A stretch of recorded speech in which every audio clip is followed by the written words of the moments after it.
नमस्कार दर्शकों, news today के इस बुलेटिन में आपका स्वागत है, जहां हम चर्चा और विश्लेषण करते हैं आज की महत्वपूर्ण खबरों का। आज की मुख्य सुर्खियां इस प्रकार है।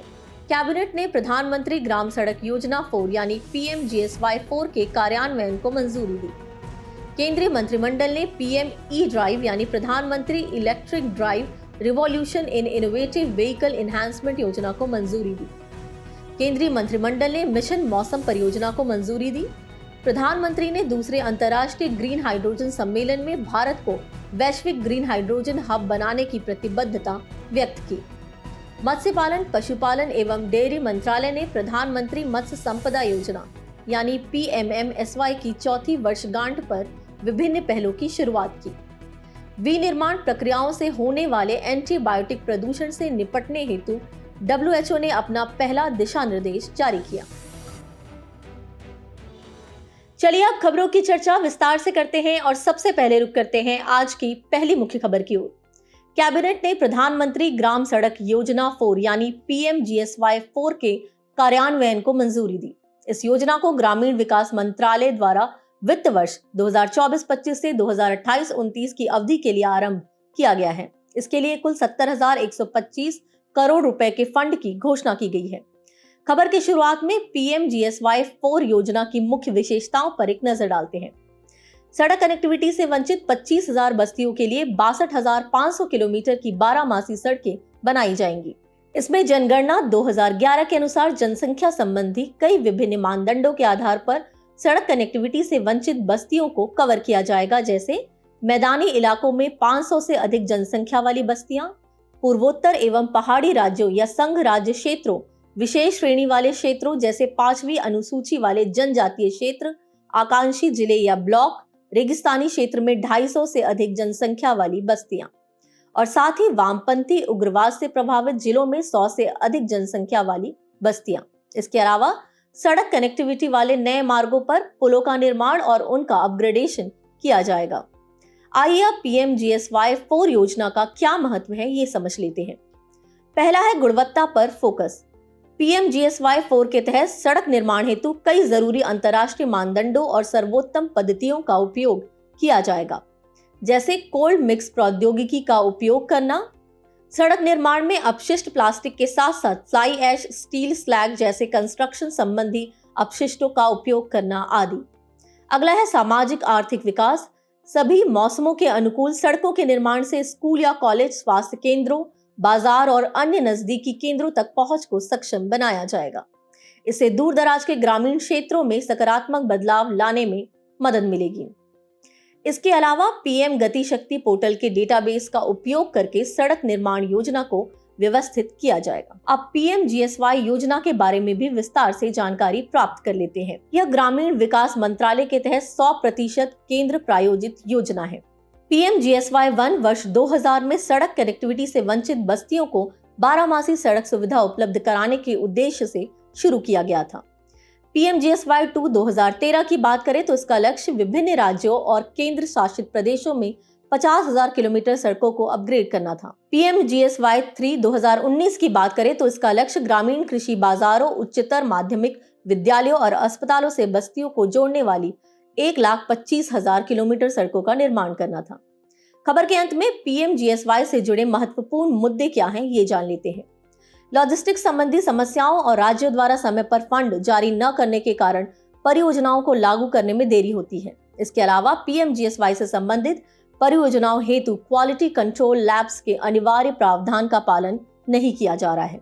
इसके साथ ही टेंडर जारी करने एवं कॉन्ट्रैक्टर से संबंधित समस्याएं, सड़क निर्माण के बाद रख रखाव से जुड़ी समस्याएं आदि। चलिए नजर डालते हैं हमारी अगली मुख्य खबर पर। केंद्रीय मंत्रिमंडल ने PM E-ड्राइव यानी prime minister electric drive revolution in innovative vehicle enhancement योजना को मंजूरी दी। भारत में इलेक्ट्रिक मोबिलिटी को बढ़ावा देने के उद्देश्य से इस योजना को भारी उद्योग मंत्रालय के तहत लाया गया है। योजना के तहत अगले 2 वर्षों के लिए 10,900 करोड़ रुपए का फंड निर्धारित किया गया है। ऐसा कहा जा रहा है कि यह योजना faster adoption and manufacturing of electric vehicles FAME का स्थान लेगी इसके साथ ही केंद्रीय मंत्रिमंडल ने ई बसों की खरीद और संचालन के लिए पीएम ई बस सेवा भुगतान सुरक्षा तंत्र यानी पीएसएम योजना को भी मंजूरी दी है। अब बात करते हैं पीएम ई ड्राइव योजना के प्रमुख बिंदुओं की। इस योजना में ई2 व्हीलर्स, ई3 व्हीलर्स, ई एम्बुलेंस, ई ट्रक और अन्य उभरते इलेक्ट्रिक व्हीकल्स को प्रोत्साहित करने के लिए सब्सिडी या मांग आधारित प्रोत्साहन दिए जाएंगे। चयनित शहरों और राजमार्गों पर electric vehicle public charging station यानी EVPCS की स्थापना की जाएगी। सार्वजनिक परिवहन के लिए convergence energy services limited CESL के माध्यम से ई बसों की खरीद का भी प्रावधान किया गया है। इसके अलावा ग्रीन मोबिलिटी को बढ़ावा देने के उद्देश्य से नई और उभरती प्रौद्योगिकियों का परीक्षण और संबंधित एजेंसियों का आधुनिकीकरण भी इस योजना का हिस्सा है। अब समझते हैं इस योजना का महत्व। इससे देश में ई ट्रकों के उपयोग को प्रोत्साहन मिलेगा और साथ ही सार्वजनिक परिवहन के साधनों को समर्थन देकर मास मोबिलिटी यानी बड़े पैमाने पर परिवहन सेवाओं को बढ़ावा मिलेगा। सबसे बड़ी बात, यह योजना पर्यावरण पर होने वाले नकारात्मक प्रभाव को कम करने और वायु गुणवत्ता में सुधार लाने में भी सहायक होगी। योजना में फेज्ड मैन्युफैक्चरिंग प्रोग्राम यानी PMP को भी शामिल किया गया है, जो घरेलू निर्माण और आपूर्ति श्रृंखला को प्रोत्साहित करता है। हालांकि इलेक्ट्रिक व्हीकल्स को बढ़ावा देने में कुछ चुनौतियां भी हैं। भारत की अधिकांश बिजली जरूरतें कोयले से पूरी होती हैं और इलेक्ट्रिक व्हीकल चार्जिंग नेटवर्क का अभी भी पूरी तरह विस्तार नहीं हुआ है। साथ ही बैटरी टेक्नोलॉजी अपनी प्रारंभिक अवस्था में है, जिससे भविष्य में और बेहतर नवाचारों की आवश्यकता होगी। इसके अलावा सरकार ने इलेक्ट्रिक व्हीकल्स को बढ़ावा देने के लिए कई अन्य योजनाएं भी शुरू की हैं। National electric mobility mission plan NEMMP, जो आम जनता को इलेक्ट्रिक व्हीकल्स अपनाने के लिए प्रोत्साहित करता है। प्रोडक्शन लिंक्ड इंसेंटिव PLI योजना, जो ऑटोमोबाइल और ऑटो घटकों के लिए शुरू की गई है। इसके साथ ही advance chemistry cell ACC battery के विनिर्माण के लिए PLI योजना की भी शुरुआत हो चुकी है। अब बात करते हैं आज की अगली मुख्य खबर के बारे में। केंद्रीय मंत्रिमंडल ने मिशन मौसम परियोजना को मंजूरी दी। मिशन मौसम भारत के मौसम और जलवायु संबंधी विज्ञान अनुसंधान एवं सेवाओं को बेहतर बनाने वाली एक बहुआयामी पहल है। इसके लिए अगले 2 वर्षों में 2000 करोड़ रुपए आवंटित किए जाएंगे। सबसे पहले मिशन मौसम के बारे में विस्तार से समझ लेते हैं। इसके फोकस एरिया की बात करें तो क्षमता निर्माण और जागरूकता पर विशेष बल देते हुए यह परियोजना कई महत्वपूर्ण मामलों में मौसम एवं जलवायु संबंधी सटीक डेटा प्रदान करती है, जैसे मानसून का पूर्वानुमान, वायु गुणवत्ता संबंधी अलर्ट, चरम मौसमी घटनाओं की अग्रिम चेतावनी जारी करने और कोहरा, ओलावृष्टि और वर्षा प्रबंधन आदि का डेटा उपलब्ध करवाना। इसके मुख्य घटकों में एडवांस्ड सेंसर्स के साथ अगली पीढ़ी के रडार और उपग्रह प्रणालियों का उपयोग, हाई परफॉर्मेंस सुपर कंप्यूटर का उपयोग करना तथा अर्थ सिस्टम मॉडल्स में सुधार करना तथा रियल टाइम में डेटा प्रसार के लिए GIS आधारित स्वचालित डिसीजन सपोर्ट सिस्टम का निर्माण करना आदि शामिल है। इसके कार्यान्वयन एजेंसी की बात करें तो इसमें मुख्य रूप से पृथ्वी विज्ञान मंत्रालय के 3 संस्थान शामिल हैं: भारत मौसम विज्ञान विभाग, भारतीय उष्णकटिबंधीय मौसम विज्ञान संस्थान और राष्ट्रीय मध्यम अवधि मौसम पूर्वानुमान केंद्र। आइए इस परियोजना को समझने के बाद इसका महत्व भी जान लेते हैं। इससे कृषि, आपदा प्रबंधन, रक्षा, पर्यावरण, विमानन, जल संसाधन जैसे अन्य क्षेत्रों को लाभ होगा। यह चरम मौसमी घटनाओं और जलवायु परिवर्तन के प्रभावों से अधिक प्रभावी ढंग से निपटने के लिए हितधारकों को सशक्त बनाएगा। इसके साथ ही यह उच्च सटीकता के साथ मौसम का पूर्वानुमान लगाने के लिए एक नया मानक स्थापित करेगा। इसके अलावा इससे शहरी नियोजन, सड़क और रेल परिवहन जैसे क्षेत्रों में डेटा आधारित निर्णय लेने में सुधार होगा। खबर के अंत में मौसम पूर्वानुमान में सुधार के लिए उठाए गए अन्य कदमों या शुरू की गई अन्य पहलों के बारे में जानकारी प्राप्त कर लेते हैं। पहला है मानसून मिशन 2012। इसका उद्देश्य लघु अवधि से लेकर मौसमी मानसून पूर्वानुमान के लिए डायनेमिक मॉडलिंग सिस्टम्स को बेहतर करना था। इसके बाद है मौसम सूचना नेटवर्क और डेटा प्रणाली यानी विंड्स। इसका उद्देश्य मौसम संबंधी दीर्घकालिक व हाइपर लोकल डेटा उपलब्ध कराना है। इसके अलावा भू पर्यवेक्षण उपग्रहों का प्रक्षेपण करना, जिसमें इनसेट 3D 2013, इनसेट 3DR 2016 और इनसेट 3DS 2024 उपग्रह शामिल है। इसके साथ ही पृथ्वी विज्ञान मंत्रालय द्वारा 2018 से मौसम पूर्वानुमान के लिए प्रत्युष और मिहिर सुपर कंप्यूटर्स का उपयोग भी किया जा रहा है। बढ़ते हैं अगली मुख्य खबर की तरफ। प्रधानमंत्री ने दूसरे अंतर्राष्ट्रीय ग्रीन हाइड्रोजन सम्मेलन में भारत को वैश्विक ग्रीन हाइड्रोजन हब बनाने की प्रतिबद्धता व्यक्त की।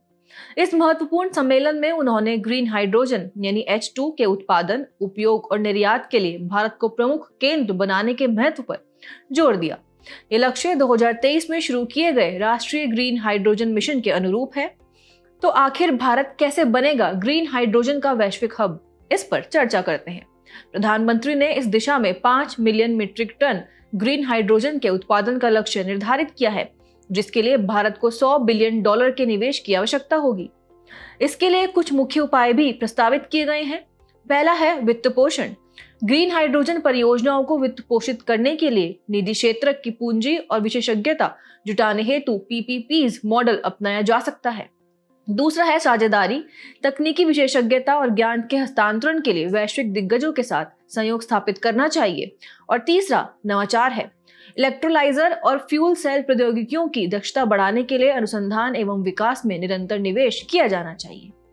अब बात करें इसके उपयोग की, तो ग्रीन हाइड्रोजन को पेट्रोलियम रिफाइनिंग, उर्वरक उत्पादन और इस्पात निर्माण जैसे कई क्षेत्रों में इस्तेमाल किया जा सकता है। इसके साथ ही हाइड्रोजन ईंधन से लंबी दूरी तक चलने वाले ऑटोमोबाइल और समुद्री जहाज से परिवहन क्षेत्र के डिकार्बोनाइजेशन में काफी मदद मिल सकती है। वहीं निर्यात के क्षेत्र में भी भारत बड़े स्तर पर कदम रखने की तैयारी में है।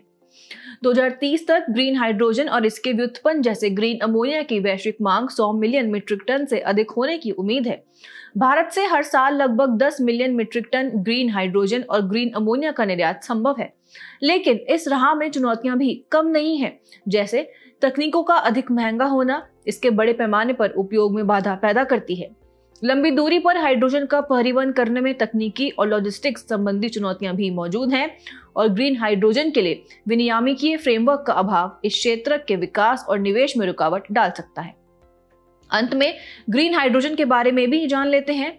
यह इलेक्ट्रोलिसिस के माध्यम से उत्पादित हाइड्रोजन है। इसके तहत सौर, पवन, जलीय ऊर्जा जैसे नवीकरणीय स्रोतों से उत्पन्न बिजली का उपयोग करके जल के अणुओं यानी H2O को हाइड्रोजन और ऑक्सीजन में विभाजित किया जाता है। साथ ही ग्रीन हाइड्रोजन को बायोमास से भी उत्पादित किया जा सकता है। इसमें हाइड्रोजन का उत्पादन करने के लिए बायोमास का गैसीकरण किया जाता है। इसका उपयोग सिर्फ उद्योगों तक ही सीमित नहीं है, बल्कि fuel cell, electric vehicle, aviation और मैरीटाइम क्षेत्र, उर्वरक, रिफाइनरी, इस्पात जैसे उद्योग, सड़क व रेल जैसे परिवहन क्षेत्र, शिपिंग, विद्युत उत्पादन आदि कई क्षेत्रों में इसका उपयोग किया जा सकता है। इसी के साथ बढ़ते हैं आज की अगली मुख्य खबर की तरफ। मत्स्य पालन, पशुपालन एवं डेयरी मंत्रालय ने प्रधानमंत्री मत्स्य संपदा योजना PMMSY की चौथी वर्षगांठ पर विभिन्न पहलों की शुरुआत की।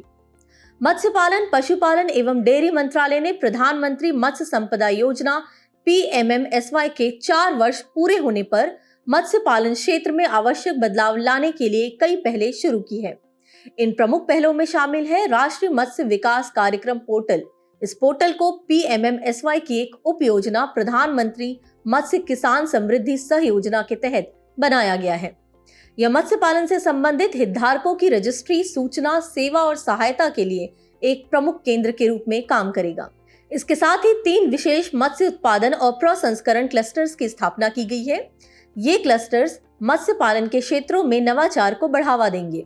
साथ ही ये क्लस्टर्स मोती के उत्पादन, ऑर्नामेंटल फिशरीज और सीवीड उत्पादन के लिए समर्पित होंगे। इसके अलावा मत्स्य परिवहन के लिए ड्रोन प्रौद्योगिकी के उपयोग पर पायलट परियोजना की शुरुआत की गई है। यह परियोजना केंद्रीय अंतर्देशीय मत्स्य अनुसंधान संस्थान द्वारा शुरू की जाएगी। इससे अंतर्देशीय मत्स्य पालन की निगरानी में ड्रोन तकनीक की क्षमता का पता लगाया जा सकेगा। साथ ही केंद्रीय समुद्री मत्स्य अनुसंधान संस्थान के मंडपम क्षेत्रीय केंद्र की स्थापना की जाएगी। ये केंद्र सीवीड उत्पादन और अनुसंधान को बढ़ावा देने के लिए उत्कृष्टता केंद्र के रूप में कार्य करेंगे।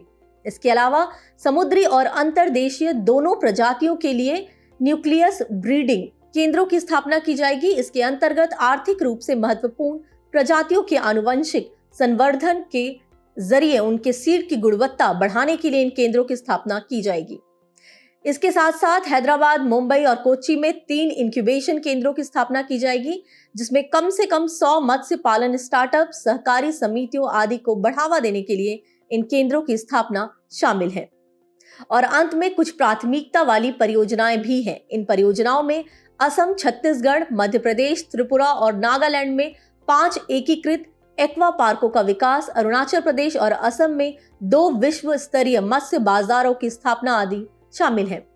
अब खबर में आगे बढ़ते हैं और प्रधानमंत्री मत्स्य संपदा योजना PMMSY के बारे में जानकारी प्राप्त कर लेते हैं। इस योजना के उद्देश्य की बात करें तो इसे भारत में मत्स्य पालन क्षेत्र के संधारणीय और जिम्मेदारी पूर्ण विकास के माध्यम से नीली क्रांति लाने के लिए 2020 में शुरू किया गया। इस योजना की अवधि वित्त वर्ष 2020-21 से वित्त वर्ष 2024-25 तक है। इसका लक्ष्य देश में मत्स्य उत्पादन को बढ़ाकर 22 मिलियन मीट्रिक टन करना, उत्पादन के बाद होने वाले नुकसान को वर्तमान के 20 से 25% से घटाकर लगभग 10% करना, निर्यात से होने वाली आय को दोगुना करके लगभग 1 लाख करोड़ रुपए करना आदि है। आपकी जानकारी के लिए बता दें कि यह केंद्रीय क्षेत्र की योजना और केंद्र प्रायोजित योजना दोनों प्रकार की है। खबर के अंत में PMMSY के उद्देश्य क्या क्या है ये समझ लेते हैं। पहला है मत्स्य की क्षमता का लाभ उठाना। अगला है मूल्य श्रृंखला का आधुनिकीकरण, उत्पादन पश्चात प्रबंधन और गुणवत्ता में सुधार लाना। इसके बाद है मत्स्य उत्पादन और उत्पादकता में वृद्धि करना। इसके अलावा एक कारगर मत्स्य प्रबंधन और नियामक फ्रेमवर्क तैयार करना और अंत में मत्स्य पालकों और मत्स्य कृषि करने वाले किसानों की आय दोगुनी करना और रोजगार पैदा करना। इसी के साथ अब नजर डालते हैं आज की अंतिम मुख्य खबर पर। विनिर्माण प्रक्रियाओं से होने वाले एंटीबायोटिक प्रदूषण से निपटने हेतु WHO ने अपना पहला दिशा निर्देश जारी किया। इस दिशा निर्देश का उद्देश्य है एंटीबायोटिक डिस्चार्ज की समस्या का समाधान करना, जो लगातार बढ़ते एंटीमाइक्रोबियल रेजिस्टेंस AMR संकट का एक बड़ा कारण माना जाता है। सबसे पहले फार्मास्यूटिकल विनिर्माण के कारण होने वाले AMR पर चर्चा करते हैं। दरअसल एंटीबायोटिक्स के विनिर्माण से उत्पन्न अपशिष्ट जल में एंटीबायोटिक्स के अवशेष होते हैं। एंटीबायोटिक के इन अवशेषों के चलते नदी जैसे जल निकाय प्रदूषित हो जाते हैं और भूमि में भी इनका रिसाव होता है। दुखद बात यह है कि वर्तमान में विनिर्माण से होने वाला एंटीबायोटिक प्रदूषण काफी हद तक विनियमित नहीं है। साथ ही विनिर्माण संबंधी गुणवत्ता आश्वासन मानदंड आमतौर पर एंटीबायोटिक डिस्चार्ज के पर्यावरणीय संदूषण का समाधान भी नहीं करते हैं। अब सवाल ये उठता है कि आखिर AMR है क्या? विश्व स्वास्थ्य संगठन यानी WHO के अनुसार जब बैक्टीरिया, वायरस, कवक और परजीवी समय के साथ दवाओं के प्रति प्रतिरोधक क्षमता विकसित कर लेते हैं तो उसे एंटीमाइक्रोबियल रेजिस्टेंस यानी AMR कहा जाता है। यह एक प्राकृतिक प्रक्रिया है जो रोगजनकों में आनुवंशिक परिवर्तनों के माध्यम से समय के साथ विकसित होती है, लेकिन इसमें मानवीय गतिविधियां, विशेष रूप से एंटीमाइक्रोबियल दवाओं का अनुचित और अत्यधिक उपयोग AMR के उद्भव और प्रसार को तेजी से बढ़ावा दे रही हैं। AMR के चलते सुपरबग्स का निर्माण हो रहा है जो गंभीर स्वास्थ्य समस्याओं का कारण बन रहे हैं। यह स्थिति विशेष रूप से उन मरीजों के लिए खतरनाक है जो पहले से ही किसी अन्य बीमारी से जूझ रहे हैं। इस सब का सीधा असर क्या है? AMR के कारण स्वास्थ्य और पर्यावरण पर बड़ा खतरा मंडरा रहा है। सबसे पहले मानव और पशु स्वास्थ्य की बात करें तो WHO ने AMR को वैश्विक स्वास्थ्य के समक्ष शीर्ष 10 खतरों में से एक के तौर पर शामिल किया है। 2019 में वैश्विक स्तर पर 1.27 मिलियन लोगों की मृत्यु सीधे तौर पर ड्रग रेजिस्टेंस संबंधी संक्रमणों के कारण हुई। पर्यावरण पर भी इसका दुष्प्रभाव पड़ा है, जिससे प्रदूषण और जूनोटिक बीमारियों में वृद्धि हो रही है। इसके अलावा यह कृषि और पशुपालन के लिए भी एक बड़ा खतरा बन चुका है। परिणाम स्वरूप न केवल स्वास्थ्य सेवाओं की लागत बढ़ रही है, बल्कि आर्थिक विकास और सामाजिक समानता भी प्रभावित हो रही है। यह उत्पादकता में कमी, स्वास्थ्य देखभाल की लागत में वृद्धि और गरीबी में वृद्धि का कारण बनता है। AMR से निपटने के लिए कुछ प्रमुख पहले भी शुरू की गई हैं। पहला, वन हेल्थ अप्रोच को अपनाना। इसके तहत मानव स्वास्थ्य, पशु स्वास्थ्य और पारिस्थितिकी तंत्र के स्वास्थ्य को संतुलित व अनुकूलित करने के उद्देश्य से एकीकृत दृष्टिकोण अपनाया गया है। दूसरा, WHO good manufacturing practices GMP 2020। इसमें अपशिष्ट प्रबंधन आदि से जुड़े विनिर्माण के पर्यावरणीय पहलुओं को शामिल किया गया है। एंटीमाइक्रोबियल रेजिस्टेंस की रोकथाम पर राष्ट्रीय कार्य योजना NAP AMR 2017 शुरू की गई है। दवाओं के ऐसे 40 फिक्स्ड डोज कॉम्बिनेशन यानी FDC पर प्रतिबंध लगाया गया है जो अनुपयुक्त रहे हैं। पोल्ट्री विकास को बढ़ावा देने में प्रयुक्त कोलेस्टीन पर प्रतिबंध लगाया गया है। एंटीमाइक्रोबियल वैक्सीन AV0328 का विकास भारत बायोटेक ने इसे एक अमेरिकी कंपनी के सहयोग से तैयार किया है। चलिए बढ़ते हैं सुर्खियों में रहे स्थल की तरफ। हमारा आज का स्थल है जिम्बाब्वे, इसकी राजधानी है हरारे। भारत ने एक बार फिर अपनी मानवीय सहायता के प्रति प्रतिबद्धता दिखाते हुए जिम्बाब्वे, मलावी और जाम्बिया को मदद भेजी है। ये सहायता अल नीनो घटना के परिणाम स्वरूप आए गंभीर सूखे और इसके चलते उत्पन्न खाद्यान्न की भारी कमी से निपटने के लिए दी जा रही है। इस देश की भौगोलिक स्थिति की बात करें तो जिम्बाब्वे दक्षिण अफ्रीका में स्थित एक स्थलरुद्ध देश है जिसका कोई समुद्री तट नहीं है। इसे उत्तर में जाम्बिया, दक्षिण में दक्षिण अफ्रीका, पश्चिम और दक्षिण पश्चिम में बोत्सवाना तथा पूर्व और उत्तर पूर्व में मोजाम्बिक घेरे हुए हैं। भौगोलिक दृष्टि से जिम्बाब्वे की कई विशेषताएं इसे एक महत्वपूर्ण देश बनाती हैं। यहाँ जाम्बेजी और लिम्पोपो जैसी महत्वपूर्ण नदियां बहती हैं। खास बात यह है कि जाम्बेजी नदी जिम्बाब्वे और जाम्बिया के बीच की सीमा भी बनाती है। इस नदी पर स्थित है विश्व के सबसे बड़े जलप्रपातों में से एक विक्टोरिया जलप्रपात और प्रसिद्ध करीबा झील कि दोनों ही स्थल विश्व के प्राकृतिक अजूबों में गिने जाते हैं। इसके अलावा जिम्बाब्वे में वेल्ड घास भूमियां भी पाई जाती हैं जो उष्णकटिबंधीय सवाना घास के मैदान और खुले वन क्षेत्रों का एक खूबसूरत मेल है। अगर हम प्राकृतिक संसाधनों की बात करें तो जिम्बाब्वे में कोयला, क्रोमियम अयस्क, वेनेडियम, लिथियम, टीन और प्लेटिनियम जैसे मूल्यवान खनिज बहुतायत मात्रा में मौजूद हैं। और अब सबसे ऊंची चोटी माउंट इनयांगनी का जिक्र करना भी जरूरी है जिसकी ऊंचाई 8,504 फीट है। यह पर्वत जिम्बाब्वे के नैसर्गिक सौंदर्य का प्रमुख प्रतीक है। बुलेटिन के आखिर में अब रुक करते हैं आज की संक्षिप्त सुर्खियों की तरफ। नागालैंड सरकार ने दीमापुर, चुमुकेदिमा और न्यूलैंड जिलों के लिए इनर लाइन परमिट यानी ILP लागू करने को मंजूरी दे दी है। ILP सरकार द्वारा जारी एक आधिकारिक यात्रा दस्तावेज होता है जो भारतीय नागरिकों को सीमित अवधि के लिए संरक्षित क्षेत्रों में जाने की अनुमति देता है। तुर्कमेनिस्तान और अफगानिस्तान ने तापी गैस पाइपलाइन परियोजना पर फिर से काम शुरू कर दिया है। यह तुर्कमेनिस्तान से अफगानिस्तान, पाकिस्तान और भारत तक प्रस्तावित 1814 किलोमीटर तक की पाइपलाइन है। ट्रेड कनेक्ट प्लेटफॉर्म को वाणिज्य एवं उद्योग मंत्रालय ने लॉन्च किया है। इससे 2030 तक $1 ट्रिलियन के पण्य निर्यात और $1 ट्रिलियन के सेवा निर्यात संबंधी लक्ष्य को हासिल करने में सहायता मिलेगी। भाषिनी के सहयोग से open network for digital commerce यानी ONDC ने ई-कॉमर्स को समावेशी बनाने के लिए सारथी रेफरेंस ऐप लॉन्च किया है। राष्ट्रीय भाषा प्रौद्योगिकी मिशन के तहत भाषिणी 2022 का उद्देश्य संविधान में अनुसूचित 22 भारतीय भाषाओं में प्रौद्योगिकी आधारित अनुवाद सेवाएं प्रदान करना है।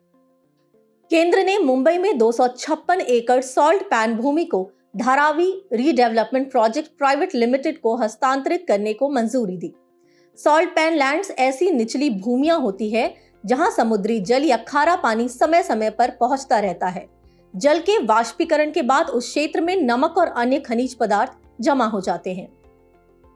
मिकानिया माइक्रांथा खरपतवार तेजी से भद्रा टाइगर रिजर्व में फैल रहा है और इसकी जैव विविधता को खतरा पहुंचा रहा है। आपकी जानकारी के लिए बता दें कि भद्रा टाइगर रिजर्व कर्नाटक के पश्चिमी घाट, चिकमंगलूर और शिमोगा जिलों तक फैला हुआ है।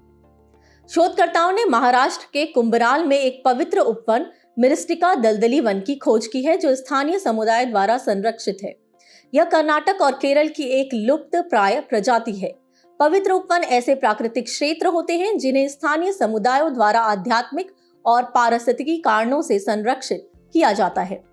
भारत के राष्ट्रपति ने 2024 के लिए राष्ट्रीय फ्लोरेंस नाइटिंगेल पुरस्कार प्रदान किए। यह पुरस्कार नर्सों और नर्सिंग पेशेवरों द्वारा समाज को प्रदान की गई उत्कृष्ट सेवाओं के लिए सम्मान स्वरूप दिया जाता है।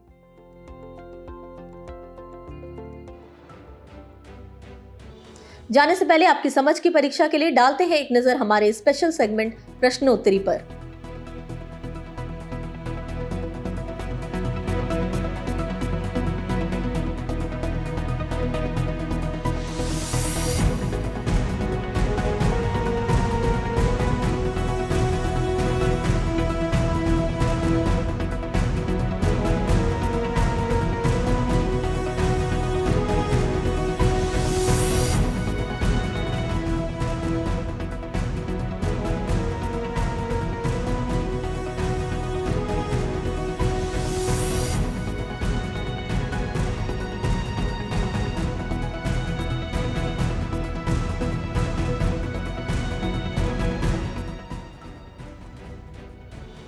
हमसे जुड़ने के लिए आपका धन्यवाद। उम्मीद है न्यूज़ टुडे का ये बुलेटिन आपको पसंद आया होगा। न्यूज़ टुडे की PDF को डाउनलोड करने के लिए और आज के क्विज के उत्तर के लिए डिस्क्रिप्शन में दिए गए लिंक पर क्लिक कीजिए।